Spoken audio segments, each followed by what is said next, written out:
10,000 ತನಕ ಕೇಳಿದ್ರೆ ನಾವೇ ಕೊಟ್ಟಿಲ್ಲ, ಸಾಕಿದ್ವಿ ಪ್ರೀತಿಯಿಂದ. ಮನೆ ನಾವು ಶೋಕಿಗೆ ಅಂತ ಹೇಳ್ಕೊಂಡು ಸಾಕಿದ್ದೆ. ಅಂದ್ರೆ ಎತ್ತಿನ ಜೊತೆ ಅಡ್ಡಾಡ್ಕೊಂಡಿರೋದು, ಇವಾಗ ಎತ್ತಿಲ್ಲ, ಅದಕ್ಕೆ ಕುರಿ ಜೊತೆ ಇದೆ. ಮಾಡ್ಕೊಳ್ಳಿ. ಯೂಟ್ಯೂಬ್ ಅಲ್ಲಿ ಎಲ್ಲವೂ ಜೆನ್ಯೂನ್ ವಿಡಿಯೋಗಳೇ ಸಿಗಲ್ಲ, ಅನುಭವಕ್ಕಿಂತ ದೊಡ್ಡದು ಯಾವುದೂ ಇರೋದಿಲ್ಲ.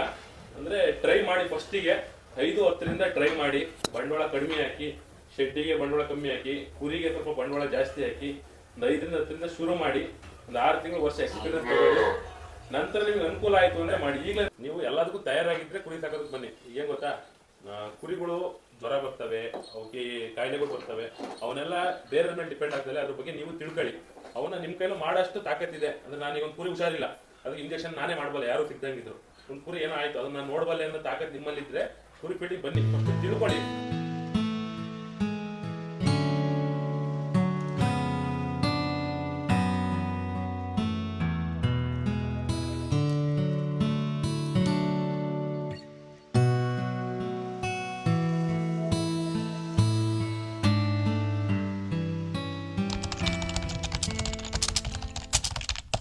ಹಾಂ ಸರ್, ನಮಸ್ತೆ.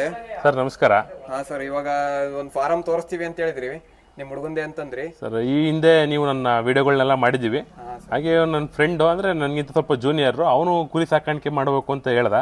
ಈಗ ಒಂದು ಸ್ವಲ್ಪ ಕುರಿ ಸಾಕ್ತಾ ಇದ್ದ. ಅವನಿಗೆ ಯಾವ ರೀತಿ ಸಾಕಬೇಕು, ಯಾವ ರೀತಿ ಇದ್ಬೇಕು ಅನ್ನೋದು ಸ್ವಲ್ಪ ಐಡಿಯಾ ಇತ್ತು, ಅದರಿಂದ ಪೂರ್ತಿ ಐಡಿಯಾ ಇರಲಿಲ್ಲ. ಅದರಿಂದ ಅವನೇ ಅಣ್ಣ ಯಾವ ರೀತಿ ಸಾಕಬೇಕು, ಯಾವ ಮೆಡಿಷನ್ ಹಾಕ್ಬೇಕು ಅಂತ ಎಲ್ಲ ಹತ್ರ ಕೇಳ್ಕೊಂಡ. ಹಾಗಾಗಿ ಎಲ್ಲದನ್ನು ಅವನಿಗೆ ಹೇಳ್ಕೊಟ್ಟಿನಿ. ಈಗ ಸಣ್ಣದಾಗಿ ಮಾಡಿಯಾನೆ. ಈಗ ನೆಕ್ಸ್ಟ್ ಈಗ ಅವನು ಸ್ವಲ್ಪ ತಿಳ್ಕೊಳ್ಳೋದಕ್ಕೋಸ್ಕರ ಒಂದು 10-12 ಮರಿ ಸಾಕಿಯಾನೆ. ಅದರಲ್ಲಿ ಚೆನ್ನಾಗಾಗಿದೆ ಅಂತ ಅವನಿಗೆ ಅನಿಸ್ತಾ ಇದೆ. ಹಂಗಾಗಿ ಅವನು ಈಗ ದೊಡ್ಡ ಶೆಡ್ ಮಾಡೋಕ್ಕೂ ರೆಡಿ ಮಾಡ್ತೀಯಾನೆ. ಹಾಗಾಗಿ ಇವತ್ತು ಅವನ ಶೆಡ್ಡಿಂದ ಟೂರ್ನ ನಿಮಗೆ ಮಾಡಿಸ್ತೀನಿ, ಬನ್ನಿ ಇವತ್ತು ತೋರಿಸ್ತೀನಿ. ಇವನು ಈಗ ಪ್ರಥಮವಾಗಿ 1-2 ಕುರಿ ಸಾಕಿದ್ದ. ನಂತರ ಸಣ್ಣದಾಗಿ ಶೆಡ್ ಮಾಡ್ತೀನಿ ಅಣ್ಣ, ಆ ನಂತರ ನನಗೆ ಕ್ಲಿಕ್ ಆದರೆ ದೊಡ್ಡದು ಮಾಡ್ತೀನಿ ಅಂದಿದ್ದ. ಈಗ ಒಂದು 10-12 ಕುರಿ ತಂದಿದ್ದಾನೆ. ಇದರಲ್ಲಿ ಇವನಿಗೆ ಸ್ವಲ್ಪ ಇಂಪ್ರೂವ್ಮೆಂಟ್ ಕಂಡು ದೊಡ್ಡ ಶೆಡ್ ಮಾಡಬೇಕು ಅಂತ ಕೂಡ ಇದ್ದಾನೆ. ಹಾಗಾಗಿ ನೋಡಿ, ಸಣ್ಣ ಜಾಗದಲ್ಲೇ ಮಿನಿಮಮ್ ಒಂದು 7 ಅಡಿ ಆಗಲ್ಲ, ಒಂದು 10-15 ಅಡಿ ಉದ್ದ, ಇದರಲ್ಲಿ 10-12 ಮರಿಗಳು ಸಾಕಿಯಾನೆ. ಬನ್ನಿ ಅವ್ರ ಎಕ್ಸ್ಪೀರಿಯನ್ಸ್ನೇ ಕೇಳ್ತಿರ್ತಾನೆ. ಅಣ್ಣ ನಮಸ್ತೆ. ನಮಸ್ತೆ. ಹಾಂ, ನಿಮ್ಮ ಬಗ್ಗೆ ಪರಿಚಯ ಮಾಡಿಕೊಡ್ರ. ರಂಗಸ್ವಾಮಿ ಅಂತ, ಚಿಕ್ಕಮಗಳೂರು ಡಿಸ್ಟಿಕ್, ಅಜ್ಜಂಪುರ ತಾಲೂಕು, ಚೆನ್ನಾಪುರ. ಹಾಂ, ನೀವೀಗ ನೀವು ಯಾವ್ದ್ರಿಂದ ಕುರಿ ಸಾಕ್ಬೇಕು ಅಂತ ಅನಿಸ್ತಾಣ ನಿಮಗೆ? ನಮ್ಮ ಮನೇಲಿ ಸಾಕ್ತಿದ್ದೆ ಅವಾಗೆಲ್ಲ ಒಂದೊಂದು ಜಾತ್ರೆಗೆಲ್ಲ ಸಾಕ್ತಿದ್ದೆ. ನಿಮಗೆ ಇವಾಗ ಯಾವ ತರ ಮರಿ ಸಾಕಿರೋಣ? ನೀವು ಯಾವ ತಳಿ ಸಾಕಿ? ನಾಟಿ ಮರಿ ಅಣ್ಣ, ಒಂದೇ ಒಂದು ಬಂಡೂರು ಐತೆ ಅಷ್ಟೇ. ಬಂಡೂರು ಒಂದ್ ಸಾಕಿರಾ? ಮತ್ತೆ ಯಾವ್ಯಾವ ತರ ಇವಾಗ ಎಷ್ಟೆಷ್ಟು ಅಲ್ಲಿಂದ ಮರಿ ಸಾಕಿರಾ? ಮತ್ತೆ ಸಣ್ಣ ತಂದಿರೋ ನೀವು ದೊಡ್ಡದು ತಂದಿರೋ? 8 ತಿಂಗಳು 7-8 ತಿಂಗಳು ಮರಿಗಳು ಅಷ್ಟೇ ಅಣ್ಣ. ಯಾವ ರೇಂಜ್ ಇದಾವಣ ಇವಾಗ? ಅಣ್ಣ ಇವೆಲ್ಲ ಒಂದು 3 ತಿಂಗಳು ಅಲ್ಲಿ ಮಾಡ್ತವೆ. 3-4 ತಿಂಗಳು ಆದ್ರೆ ಅದಕ್ಕೆ ತಂದಿವಣ. ಸಣ್ಣವಾದ್ರೆ ಮನೇಲಿ ಕಟ್ ಮೇಯಿಸ್ತೀವಿ ನೋಡಿ ಅಣ್ಣ, ಅಷ್ಟು ಜಲ್ದಿ ಬರಲ್ಲ ಅಂತ ದೊಡ್ಡವೇ ತತ್ತೀವಣ. ಏನ್ ರೇಟಿನ ಮರಿ ತಂದಿರ? 8,800 ರೂಪಾಯಿಂದ 12,000 ತನಕ ಇದೆ ಮರಿಗಳು. 12,000 ತನಕ ತಂದಿರ. ಯಾವ ಸಂತೆ ಅಲ್ಲ ನೀವೆಲ್ಲ ಮರಿ? ವಸ್ತುರ್ಗ ಸಂತೆ. ಇವಾಗ ಡೈರೆಕ್ಟ್ ರೈತರ ತರನೇ ವಸ್ತುರ್ಗ ಸಂತೆ ಹೋಗ್ತಿರ್ತೀರಾ? ಏನ್ ನೀವೇ ತರ್ತೀರಾ? ಯಾರು ದಲ್ಲಾಳಿಗಳು ಏನಾದ್ರು? ನಾವು ಹೋಗ್ತೀವಣ್ಣ, ಪರಿಚಯ ಇದ್ದಾರೆ ಗೊಲ್ರು, ಹಂಗಾಗಿ ಅವರು ಕೊಡಿಸ್ತಾರಣ ಗೊಲ್ರುಗಳು. ಇವಾಗ ಸಂತೆಲಿ ಹೋದ್ರೆ ಯಾವ ತರ ನೀವು ಮರಿನ ಯಾವ ತರ ಆರಿಸ್ತೀರಣ? ಈ ತರ ಉದ್ದ ಬೀಸ್ ಇರ್ಬೇಕು ಮರಿಗಳು, ಆಮೇಲೆ ಒಳ್ಳೆ ಮರಿ ಗಟ್ಟಿ ಮರಿ ನೋಡಿ ಆರಿಸ್ತೀವಣ್ಣ. ನೋಡಿ ಈ ತರ ಲಾಂಗ್ ಇರ್ಬೇಕು, ಲಾಂಗ್ ಇದ್ರೆ ಈ ತರ ಮರಿಗಳು ಆರಿಸ್ತೀವಿ. ಸರ್, ಇದು ಹೈಯೆಸ್ಟ್ ಅಂದ್ರೆ ಎಷ್ಟು ತೂಕ ಬರ್ತೀವಿ ಸರ್ ಇದು? ಅವ್ರು 50 kg ಅಂತ ಹೇಳಿದ್ರು, ಅದ್ ಗೊತ್ತಿಲ್ಲ ಅದ್ರ ಬಗ್ಗೆ. ತಂದ್ ಸಾಕಿದೀವಿ, ನೋಡ್ಬೇಕಣ್ಣ. ಹಂಗೆ ಇವಾಗ ಎಷ್ಟು ತಿಂಗಳದ ಇದಕ್ಕೆ? ಈಗ ಅಣ್ಣ ಗೊತ್ತಿ ಒಂದು 10 ತಿಂಗಳು ಇರ್ಬೋದು ತಂದಿದ್ರೆ. ತಂದಾಗ ಒಂದು 3 ತಿಂಗಳು ಮರಿ, ಈಗ ತಂದೊಂದು 6 ತಿಂಗಳು ಆಯ್ತು ಅಷ್ಟೇ ಅಣ್ಣ. ಚೆನ್ನಾಗಿದೆ, ಒಳ್ಳೆ ನ್ಯಾಚುರಲ್ ಆಗಿ, ಅದಕ್ಕೇನು ಕಾಯಿಲೆ ಏನಿಲ್ಲ, ಏನಿಲ್ಲ. ಸಪರೇಟ್ ಇದಕ್ಕೆ ಏನಾದ್ರು ವ್ಯಾಕ್ಸಿನ್ ಏನಾದ್ರು ಮಾಡ್ತೀರಾ? ಸಪರೇಟ್ ವ್ಯಾಕ್ಸಿನ್ ಇಲ್ಲ ಅಣ್ಣ, ನ್ಯಾಚುರಲ್ ಆಗಿ ಸಾಕಿರೋದು. ಇದು ಯಾವ ತರ ಈ ಮರಿಗಳು ಯಾವ ತರ ಇದೇ ತರ ಏನ್ ಸಮಸ್ಯೆ ಏನಾಗಲ್ಲ? ಓಕೆ. ಅಂದ್ರೆ ಇದು ಆ ರೇಟ್, ಇವಾಗ ಮರಿಗಳು ನೀವು ಸೇಲ್ ಮಾಡ್ಬೇಕಾದ್ರೆ ಇದಕ್ಕೆ ಏನಾದ್ರು ಜಾಸ್ತಿ ರೇಟ್ ಏನಾರ ಕೇಳ್ತಾರೆ? ಕೇಳಿದಾರೆ, 10,000 ತನಕ ಕೇಳಿದಾರೆ, ನಾವೇ ಕೊಟ್ಟಿಲ್ಲ, ಸಾಕಿದ್ವಿ ಪ್ರೀತಿಯಿಂದ. ಮನೆ ನಾವು ಶೋಕಿಗೆ ಅಂತ ಹೇಳ್ತಾನೆ ಸಾಕಿದ್ದೆ. ಅಂದ್ರೆ ಎತ್ತಿನ ಜೊತೆ ಅಡ್ಡಾಡ್ಕೊಂಡಿರೋದು, ಇವಾಗ ಎತ್ತಿಲ್ಲ, ಅದಕ್ಕೆ ಕುರಿ ಜೊತೆ ಇದೆ. ಹಿಂಗ್ ಕೊಡ್ಬೇಕು ಅಂತ ಇಲ್ಲ, ಮನೆಗೆ ಶೋಕಿಗೆ ಅಂತ ಸಾಕಕ್ಕೆ ಅಂತ ಇಟ್ಕೊಂಡಿರೋದು ಅಷ್ಟೇ. ಬ್ರೀಡ್ ಏನಾದ್ರು ಮಾಡ್ತೀರಾ? ಬ್ರೀಡ್ ಏನಿಲ್ಲ ನೋಡೋದನ್ನ ಹಂಗೆ.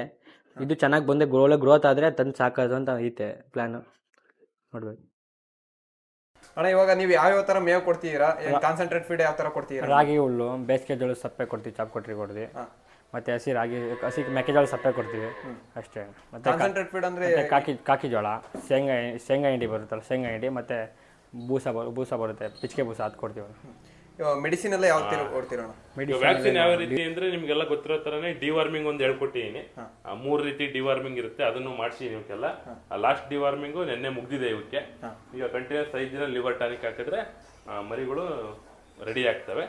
ನಂತರ ವ್ಯಾಕ್ಸಿನ್ಗಳು ಯಾವಾಗ ಬೇಕು ಅಂದ್ರೆ ಅವಕ್ಕೆ ಜ್ವರ ಬಂದ್ರೆ, ಮತ್ತೆ ಈ ರೀತಿ ವ್ಯಾಕ್ಸಿನ್ಗಳು ಇರ್ತವೆ. ಆಮೇಲೆ ಸೀಸನಲ್ ವ್ಯಾಕ್ಸಿನ್ ಅಂತ ಬರ್ತವೆ, HS, PPR, ET, blue tongue ಅಂತ. ಇವನ್ನ ಸೀಸನ್ ನೋಡ್ಕೊಂಡು ಸೀಸನ್ ಆಗಿ ಮಾಡಿ ಮುಗಿಸ್ಕೊಳ್ತೀವಿ.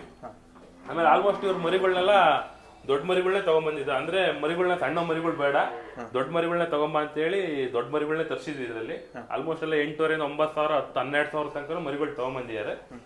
ನೋಡೋಣ, ಪ್ರಾಕ್ಟೀಸ್ ಮಾಡೋಣ, ಸಣ್ಣ ಮರಿಗಳು ಚೆನ್ನಾಗಿ ಬರ್ತಾವ ಅಂತ ಹೇಳಕ್ಕೋಸ್ಕರ ಒಂದ್ 2 ಮರಿ ತಗೊಂಡ್ಬಂದಿದ್ದಾನೆ. ಅದರಲ್ಲೂ ಟ್ರೈ ಮಾಡೋಣ, ಚೆನ್ನಾಗಾದ್ರೆ ಅವನು ನೋಡ್ತೀನಿ, ಇಲ್ಲಾಂದ್ರೆ ದೊಡ್ಡ ಮರಿಗಳೇ ತರ್ತೀನಿ ಅಂತ. ಸರಿ ಒಂದ್ಸಲ ಟ್ರೈ ಮಾಡು ಅಂತ ಹೇಳಿ ಸಣ್ಣ ಒಂದು 7,000 ರೂಪಾಯಿಗೆ ಒಂದು ಮರಿ ತಂದಿಯಾನೆ. ಮತ್ತೆ ಆಲ್ಮೋಸ್ಟ್ ಅದು ಬಿಟ್ರೆ ಎಲ್ಲ ದೊಡ್ಡ ಮರಿಗಳೇ ಇದಾವೆ. ಸರ್, ಇವಾಗ ನಾವು ಕೇಳ್ಪಟ್ಟಿರಂಗೆ ಇವಾಗ ಹೊರಗೆಲ್ಲ ಕೇಳ್ಪಡ್ತೀವಿ, ನಾವು ಬಂಡೂರು ಕುರಿಗಳನ್ನೆಲ್ಲ ಸಾಕಕ್ ಆಗಲ್ಲ ಇವಾಗ ಅಂತ ಅಂತಾರೆ. ನಮ್ ಸೈಡ್ಗೆಲ್ಲ ಹೊಂದ್ಕೊಳಲ್ಲ, ಈ ಈಟಿಗೆ ಹೊಂದ್ಕೊಳಲ್ಲ, ಯೂರಿನ್ ಬ್ಲಾಕ್ ಆಗಿ ಸತ್ತೋಗುತ್ತೆ ಅಂತ ಆತರ ಎಲ್ಲ ಹೇಳ್ತಾರೆ ಇವಾಗ ಸಾಕೋರು.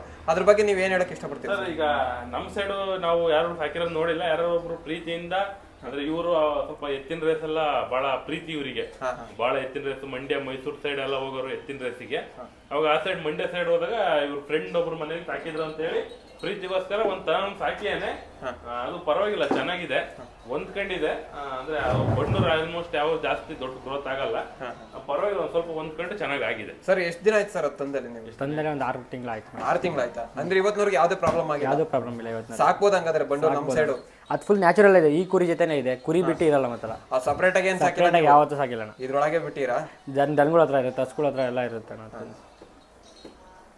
ಅದೇನ್ ರೇಟ್ ಕೊಡ್ತಂದಿರ? ನಾನು 7,500 ಕೊಡ್ತಾನಿದ್ದೆ. 7,500 ಕೊಡ್ತಂದಿರಿ. ಅಂದ್ರೆ ಈ ಕುರಿಗೂ ಮತ್ತೆ ಆ ಕುರಿಗೂ ಏನ್ ವ್ಯತ್ಯಾಸ? ಏನ್ ವ್ಯತ್ಯಾಸ ಏನಿಲ್ಲ, ನಮ್ಮ ಅಪ್ಪ ಶೋಕಿಗೆ ಅಂತ ಹೇಳಿ ತಂದು ಸಾಕಿತ್ತು ಅಷ್ಟೇ. ಅದನ್ನೇನ್ ಮಾರಕ್ಕೆ ಅಂತ ಏನಿಲ್ಲ, ಶೋಕಿಗೆ ಅಂತ ತಂದು ಸಾಕಿದಷ್ಟೇ. ಎತ್ತಿತ್ತಲ್ಲ, ಎತ್ತಿನ ಜೊತೆ ಇರುತ್ತೆ ಅಂತ ತಂದು ಸಾಕಿದ್ದು. ಕಾರಣದಿಂದ ಎತ್ತು ಕೊಡ್ತು, ಅದಕ್ಕೆ ಬಿಟ್ಟು. ಸರ್, ಇವಾಗ ಹೊಸದಾಗಿ ಕುರಿ ಸಾಕರಿಗೆ ಏನ್ ಹೇಳಕ್ ಇಷ್ಟಪಡ್ತೀರಾ ಸರ್ ನೀವು? ಸರ್, ಈಗ ಕುರಿ ಫೀಲ್ಡ್ ಅಲ್ಲಿ ಬಹಳ ದುಡ್ಡಿದೆ ಅನ್ಕೊಂಡು ತುಂಬಾ ಜನ ಬರ್ತಿದ್ದಾರೆ ಕುರಿ ಸಾಕೋದಕ್ಕೋಸ್ಕರ.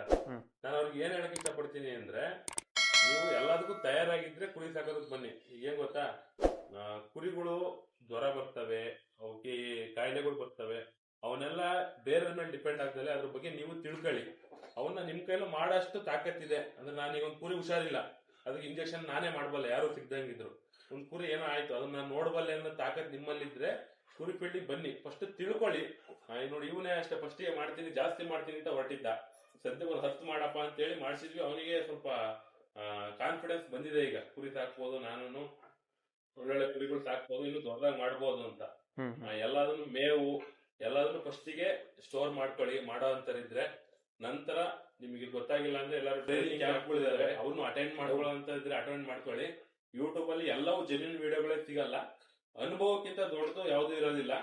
ಅಂದ್ರೆ ಟ್ರೈ ಮಾಡಿ, ಫಸ್ಟಿಗೆ 5-10 ಟ್ರೈ ಮಾಡಿ, ಬಂಡವಾಳ ಕಡಿಮೆ ಹಾಕಿ, ಶೆಡ್ಡಿಗೆ ಬಂಡವಾಳ ಕಮ್ಮಿ ಹಾಕಿ, ಕುರಿಗೆ ಸ್ವಲ್ಪ ಬಂಡವಾಳ ಜಾಸ್ತಿ ಹಾಕಿ, ಒಂದು 5-10 ಶುರು ಮಾಡಿ, ಒಂದು 6 ತಿಂಗಳು ವರ್ಷ ಎಕ್ಸ್ಪೀರಿಯನ್ಸ್ ತಗೊಳ್ಳಿ. ನಂತರ ನಿಮ್ಗೆ ಅನುಕೂಲ ಆಯ್ತು ಅಂದ್ರೆ ಮಾಡಿ. ಈಗಲೇ ನಿನ್ನೆ ನೋಡ್ಬೋದು ನೀವು, ಇವನಿಗೆ 10 ಸಾಕಿರೋದಕ್ಕೆ ಇವನಿಗೆ ಒಂಥರ ಕಾನ್ಫಿಡೆನ್ಸ್ ಬಂದಿದೆ. ಒಂದು 6-7 ತಿಂಗಳಿಂದ ಸಾಕ್ತಿಯಾನೆ.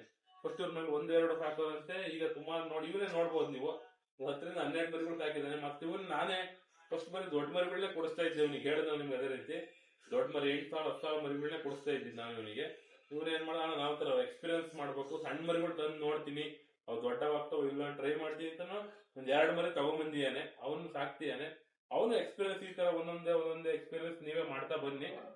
ಇದೆಲ್ಲ ಮಾಡ್ಬೋದು. ಇದೆಲ್ಲ ಮಾಡೋಷ್ಟು ಕಾನ್ಫಿಡೆನ್ಸ್ ನನ್ನಲ್ಲಿದೆ ಅಂದ್ರೆ ನೀವು ಕುರಿ ಫೀಲ್ಡಿಗೆ ಆರಾಮಾಗಿ ಇಳಿಬಹುದು.